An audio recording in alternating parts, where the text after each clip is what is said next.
bigger fish to fry at this point, trying to keep up with this guy.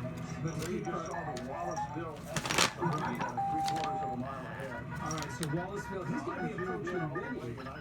Yeah. I zoomed in all the way. It can't zoom in any further than that. Oh my I was goodness. going to take the Wallaceville exit, but it's not.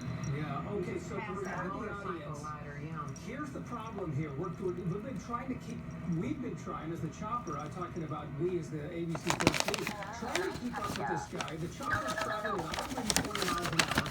We have extended you know what? And that can't happen because as much as we're going to want it to happen, because the HPD is having a tough time keeping up with this guy as well. So he's cruising sometimes well over 130, 140 miles an hour.